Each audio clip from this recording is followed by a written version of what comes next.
Hello, children. Today we will start a new chapter. Chapter number 2, The Elephant and the Ant. There lived an elephant in a forest. एक जंगल में एक हाथी रहा करता था. He was big and powerful. वो बहुत ताकतवर था और बहुत बड़ा था. The elephant was so strong that he could fell the trees. वो इतना ताकतवर था कि वो पेड़ों को गिरा सकता था. He could also kill lions, tigers and other wild animals. उसने कई जानवरों को मारा था, जैसे शेर, भालू और भी जंगली जानवरों को मारा था. In course of time, due to his big size, एक समय था कि वो जो उसका बड़ा शरीर है उसे बहुत गर्व होने लगा अपने शरीर पर. One day the elephant met an ant. एक दिन वो हाथी जो है एक चींटी से मिला. Looking at the ant the elephant laughed. उसने चींटी को देखा और वो हंसने लगा. Okay, what a funny creature you are. वो बोला तुम कितने नन्हे से जानवर हो. तो you look so weak and tiny. तुम बहुत कमज़ोर और छोटे दिखते हो. I pity you. Okay, look at me, I am the mightiest animal in the forest.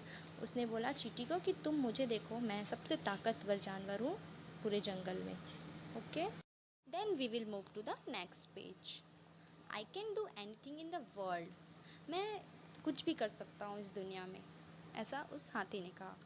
The ant listen to the elephant and smile. उस चींटी ने जो हाथी है उसकी बातें सुनी और वो स्माइल की. विदाउट सेइंग एनी वर्ड, उसने एक शब्द भी नहीं बोला.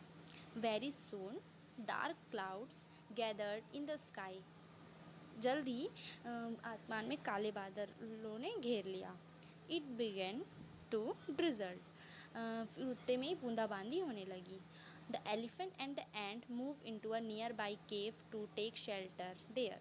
जो हाथी और चींटी एक साथ एक केव में गए आश्रय लेने के लिए. The elephant looking at the tiny ant laughed again and said. जो हाथी था उसने फिर चींटी को देखा और फिर हंसा और फिर बोला लुक एट माई साइज़. तुम मेरी साइज़ देखो. I can crush you under my foot. मैं तुम्हें अपने पैर के नीचे क्रश कर दूंगा, ऐसा वो बोला. You won't even how to save yourself. तुम्हें ये भी नहीं पता कि तुम अपने आप को कैसे बचाओ.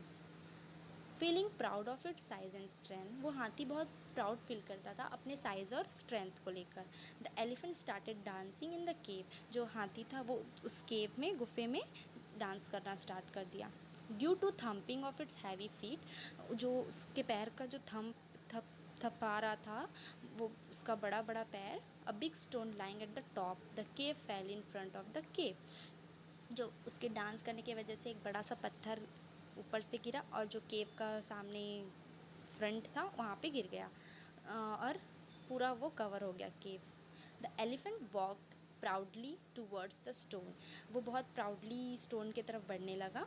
And tried to move it but could not. और फिर वो उसको कोशिश करने लगा हटाने की, बट वो नहीं हटा पाया.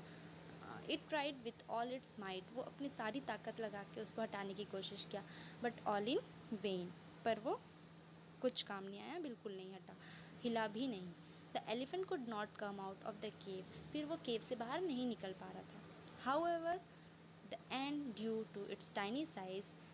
फिर जो चींटी थी उसके छोटे साइज़ की वजह से वो बहुत आसानी से केव के बाहर आ गई. Now it was the ant's turn to speak. अब चींटी की बारी थी बोलने की. Look you elephant, what I could do you can't. तुम अपने आप को देखो, चींटी तो कुछ कर नहीं सकती. On account of your mighty size. जो तुम्हारे बड़े शरीर का साइज़ है, you will have to remain in this cave for the rest of your life. जो तुम्हारा शरीर है उस हिसाब से तो तुम्हें पूरी ज़िंदगी भर इस केव में रहना पड़ेगा. What you considered to be your strength has prove to be your greatest problem. तो तुमने माना कि तुम्हारा स्ट्रेंथ ही तुम्हें सबसे बड़े प्रॉब्लम में फंसा दिया. The elephant remained locked up inside the cave and died a painful. वो उस गुफे में बंद हो गया और उसमें बंद हुए हुए ही वो मर गया. ओके.